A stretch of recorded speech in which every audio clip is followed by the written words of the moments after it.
राजस्थान में थारी मारी थारी मारी थारी मारी थारी मारी है, थारी मारी थारी मारी है, तुम्हारी हमारी तुम्हारी हमारी तुम्हारी हमारी थारी मारी थारी मारी। इसको कहते थारी मारी नहीं, हमारी तुम्हारी नहीं, सबकी है, जिसकी है उसकी है। और बाहर से लगता है कि ये हमारी ये तुम्हारी, अंदर के तत्व में तो हमारे ज्ञान दर्शन स्वभाव के अलावा, हमारी अपनी आत्मा के अलावा और भी कोई पर पदार्थ, जड़ पदार्थ हमारा है ही नहीं। ऐसे स्वभाव को कोई धारण करे और विभाव से बचे तो उसकी नाव फिर पत्थर की नाव नहीं होगी, बल्कि ऐसी नाव बनेगी जो स्वयं पार होगी और बैठने वालों को भी पार लगाएगी। अंतिम है आज के दिन पद्य नंबर 24वां, पढ़ें, मिलान करें। मेरी खरी शरण है शम शुद्ध आत्मा, होते सुशीघ्र जिससे बशु कर्म खात्मा। जो सत्य है सहज है निज है शुद्धा है, तृष्णा नहीं न जिसको लगती क्षुधा है। मेरी खरी, खरी यानी असली, यथार्थ वास्तविक शरण है समशुद्ध आत्मा। यथार्थ में मेरे लिए शरण तो मेरी अपनी आत्मा है। पंच परमेष्टि को जो शरण कहा है, या चार के लिए जो शरण कहा है, चत्तारी शरणम पवज्जामि, ये शरण है, पर ये व्यवहार से शरण है, बाहरी मोक्ष मार्ग के लिए शरण है, संसारी प्राणी के लिए शरण है। लेकिन जब यह संसारी प्राणी रत्नत्रय को धारण करके अपने आत्म ध्यान में लीन होता है, तो उस भव्यत्व भाव से, उस शुद्धता के भाव से उसके लिए आचार्य कुंद कुंद स्वामी अथवा तीर्थंकर भगवंत जैसों की देशना है कि उसके लिए ध्यान की अवस्था में अपनी आत्मा ही शरण है। निश्चय से हमें अपनी आत्मा ही शरण है।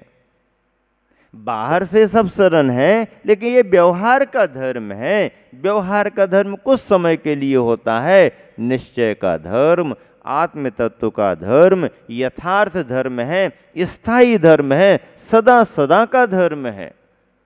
और ऐसे एक बार यदि कोई भव्य आत्मा अपनी आत्मा की शरण को प्राप्त हो गया, तो केवल ज्ञान प्राप्त होने में देरी नहीं। एक शिष्य गुरुदेव के पास आया, गुरुदेव किसका ध्यान करूं? तो गुरुदेव ने कहा, अध्ययन तुम्हारा बहुत हो गया, स्वाध्याय तुमने अच्छा कर लिया, सभी व्याख्याएं तुमने अच्छे से समझ ली, अब ध्यान करने की बात कर रहे हो तो चलो ऐसा करो, पंच परमेष्टि का ध्यान करो, नमोकार का ध्यान करो। नमो अरिहंताणम नमो सिद्धानम करने को बैठ गया। स्वाध्याय तो कर लिया था, अब नमोकार के पदों का ध्यान करते करते, पाठ करते करते उसके मन में ख्याल आने लगा, अरे भाई, गुरुदेव ने पांचों परमेष्टियों का ध्यान करने को कहा, तो अरहंत और सिद्ध का ध्यान तो ठीक है क्योंकि वो भगवान बन गए, लेकिन आचार्य उपाध्याय साधु का ध्यान क्यों करें? क्योंकि ये तो अभी संसार में है, ये तो संसार में है, मोक्ष मार्ग में लगे हैं बात अलग है, लेकिन है तो संसार में ना।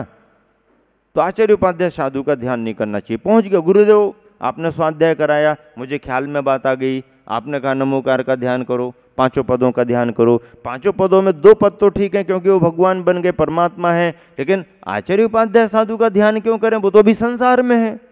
अच्छा अच्छा, ज्ञान हो गया तुम्हारे लिए, बराबर सही ज्ञान हो गया। चलो 3 को छोड़ दो, 2 का ध्यान करो, ठीक है ना? अरहंत सिद्ध का ध्यान करूंगा, हाथ दो का ही ध्यान करो।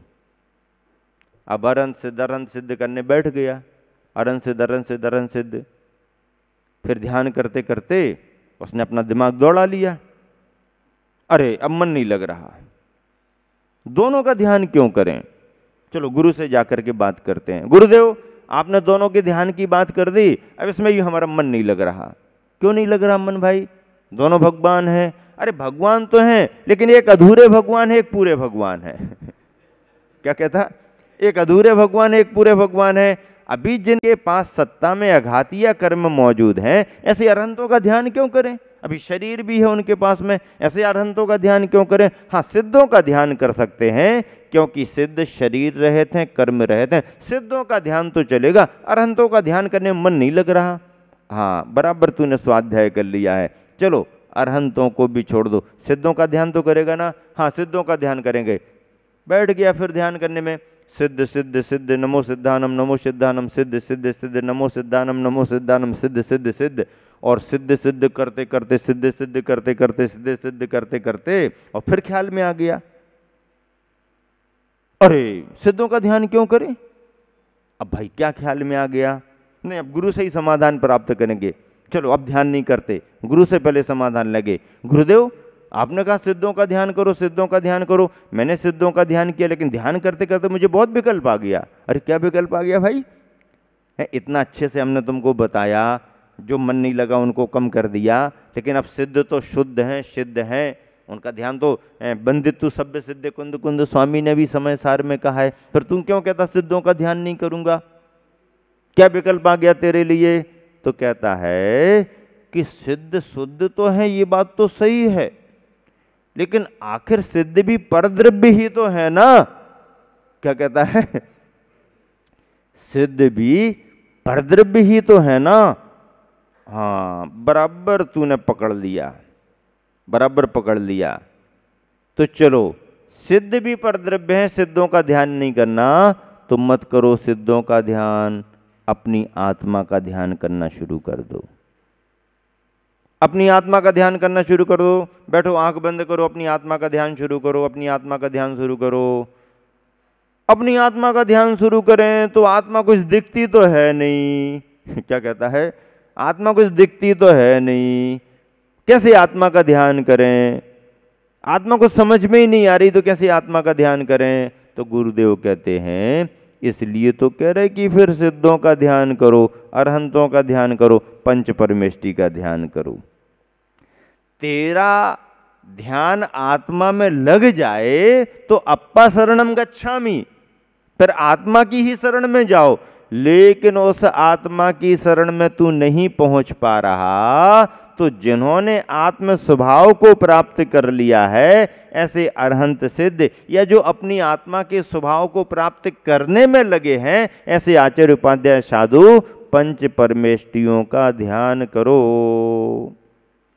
यथार्थ और अंतिम सत्य तो यही है कि अपनी आत्मा का ही ध्यान करना है, अपनी आत्मा की ही शरण में जाना है, लेकिन डायरेक्ट आत्मा का ध्यान हो नहीं पा रहा। डायरेक्ट आत्मा की शरण में नहीं पहुंच पा रहे, तो जो माध्यम बने हुए हैं पंच परमेष्टि, उनकी शरण को पहले स्वीकार करो, और जब परिपक्वता आ जाए तो फिर अपनी ही आत्मा का ध्यान करके अपनी ही आत्मा की शरण में चले जाओ। यही एकमात्र रास्ता है, इसके अलावा और कोई दूसरा नहीं। और ऐसी खरी आत्मा की शरण में यदि कोई चला गया तो बसु कर्म खात्मा, आठों कर्म उसके निकल जाते हैं, चले जाते हैं, नष्ट हो जाते हैं। जो सत्य है, सहज है, निज है, सुधा है, जो सत्यता को लेकर के है, सहज स्वभाव को लेकर के है, निज यानी अपना है, और सुधा अमृत के समान है। तृष्णा नहीं न जिसको लगती क्षुधा है। ऐसे उस शुद्ध आत्म तत्व में न मोह माया तृष्णा भाव आते हैं, और न उस जीव को कभी क्षुधा, भूख या प्यास आदि लगती है। क्षुधा तृष्णा से परे हैं, क्षुधा तृष्णा से परे हैं। भूख किसको लगती है, खाता कौन है, यदि ऐसे प्रश्न किए जाएं तो उत्तर भी निकालना पड़ेंगे। भोजन कौन करता है, भोजन कौन करता है, एक प्रश्न बना। भोजन कौन करता है, शरीर या जीव? भोजन कौन करता है, शरीर या जीव? आप कहेंगे यदि कि भोजन शरीर करता है, आप यदि उत्तर देंगे कि भोजन शरीर करता है, तो यदि भोजन शरीर करता है तो एक्सपायर होने के बाद भी भोजन होना चाहिए शरीर का। आप यदि कहते हैं कि भोजन शरीर करता है तो एक्सपायर होने के बाद डेड बॉडी के लिए भोजन होना चाहिए, लेकिन ऐसी तो कोई स्थिति देखने में नहीं आती। वो तो कर दी, नहीं नहीं नहीं नहीं नहीं महाराज, महाराज वो हम भूल गए थे, अब हमें ख्याल में आ गया, भोजन जीव करता है। क्या उत्तर देंगे आप? नहीं नहीं महाराज वो भूल गए थे, ख्याल नहीं आया, अब ख्याल में आ गया, भोजन जीव करता है।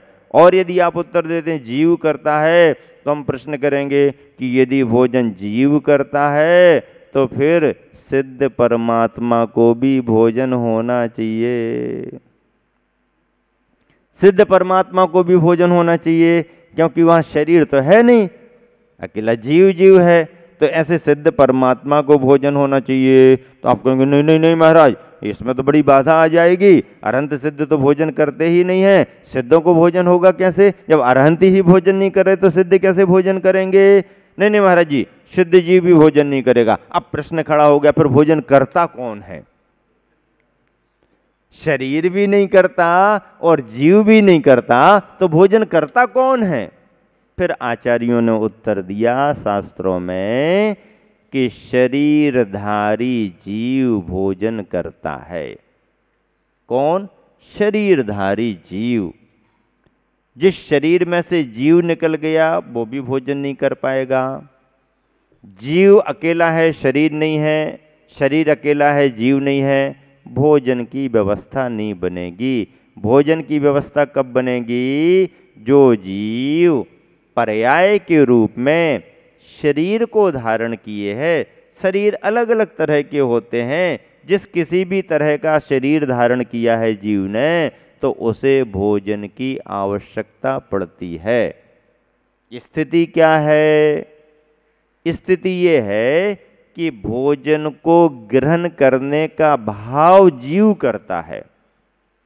सिद्धांत क्या है कि भोजन को ग्रहण करने का भाव जीव करता है, और उसकी प्रोसेस शरीर के माध्यम से होती है। शरीर के माध्यम से उसकी प्रोसेस होगी, और ग्रहण करने का भाव जीव के अंदर आएगा। शरीर के अंदर ग्रहण करने का भाव नहीं, और भोजन की प्रोसेस जीव के अंदर नहीं, जीव के अंदर चेतना के परिणामों से ग्रहण करने का भाव आएगा। और जब ग्रहण करने का भाव जीव के अंदर आएगा तो उसकी प्रक्रिया जो होगी वह शरीर में होगी। प्रक्रिया शरीर में है, परिणाम जीव के हैं। परिणाम जीव के होते हैं, उसकी प्रक्रिया शरीर में होती है। क्रोध का परिणाम जीव के अंदर आता है, उसकी अभिव्यक्ति शरीर के माध्यम से होती है। दान का परिणाम जीव के अंदर आता है, उसकी अभिव्यक्ति तुम्हारे बोलने या घोषणा करने के माध्यम से होती है। ग्रहण करने का भाव जीव के अंदर होता है, उसकी प्रक्रिया दिन भर की मेहनत करके संग्रह करने की तुम्हारे साथ होती है। मतलब परिणाम जीव के अंदर आते हैं, परिणाम जीव करता है, उस परिणाम की प्रवृत्ति, उस परिणाम की प्रक्रिया, प्रोसेस शरीर के माध्यम से, इंद्रियों के माध्यम से चलती है।